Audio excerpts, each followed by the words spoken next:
At this point, I'm just doing these videos as much as I can because it seems like you guys are really liking them, and I like being able to talk in a longer form about the offseason and transfer portal. Last episode, we talked about Syracuse landing Colorado big man Eddie Lampkin, but today we're going to be talking about the two players I think Syracuse has the best chance at landing in the portal. With the number of guys leaving from last year's team, we have some key spots to fill before competition starts next season. Eddie Lampkin solved some of the rebounding problems, but with Jyre potentially leaving, we need to find a guy who can try and fill his scoring in the backcourt.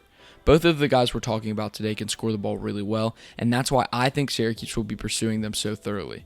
First up is Delaware Blue Hens forward Jyre Davis. Jyre was one of the best scorers I watched last season and is elite from anywhere inside the arc. Being born and raised in Delaware, I've got to see him play a few times in person and watched him a lot just in general. In high school, Davis led Sanford to 2 state titles, was named a first-team All-State 4 different times, was the Max Preps Player of the Year in 2020, and Gatorade Player of the Year in 2019. Davis started his collegiate career off with the Providence Friars, but then transferred back home to Delaware where he played for 3 seasons. Last season, Davis averaged 17.1 points, 7.5 rebounds, and 2.4 assists while shooting 46.4% from the field.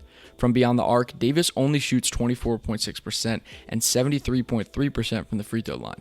Obviously, Jyre's shooting numbers don't stick out as something to recruit him for, but watching the tape, you can see why he was one of the best players in the CAA last season. With a 6', 7" and 215-pound frame, Davis has the ability to work from the wing down to the low post where he operates very well, backing down defenders. One concern that I have with Davis coming to Syracuse is how and where exactly he would fit into the system. Lampkin is expected to start at the 5 spot, and I don't see incoming McDonald's All-American freshman Donnie Freeman coming off the bench. So where would Davis fill in? He could play the 3, but with Chris Bell starting for 2 seasons and being our most reliable shooter from outside, I don't see him leaving the starting lineup either. I guess Davis could come off the bench possibly and give us good 6-man minutes, but I'm not sure he would want to go to a program where he would potentially come off the bench when he could start at another high major program. Another thing about Davis's recruitment, unlike the other transfers, is that it has been fairly quiet regarding what schools have reached out to him. I've heard Syracuse has been in the mix, as well as his former school Providence, but that's about it. Seems like he's looking to keep his portal recruitment low-key, likely until he schedules a visit or something like that. Now, I was doing my investigating through Davis's social medias to see any ties that I could find to Syracuse, and he does follow Syracuse big man Naheem McLeod on Instagram. Orange assistant coach Brendan Strawn and Jyre Davis also follow each other on X. This would definitely be a big pickup for the Orange as Davis adds even more scoring and rebounding to the forward spot. I'll keep you guys updated on here, Instagram, and X, so if you want to follow me on those, that's always in the description. Next is Mount St. Mary's grad transfer Dakota Leffew. Leffew is a quick and versatile playmaking guard who can score the ball well and run the floor.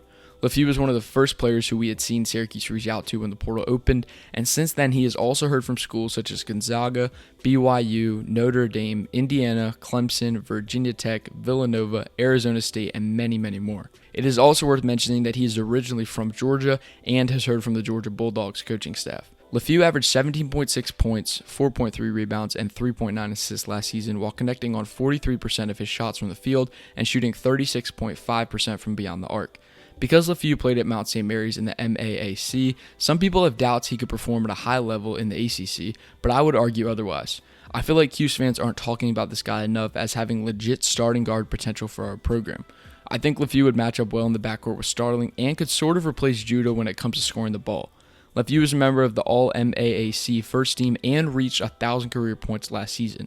Mount St. Mary's is also located in Maryland, and we know Coach Strawn has many ties to the DMV area when it comes to high school and college basketball.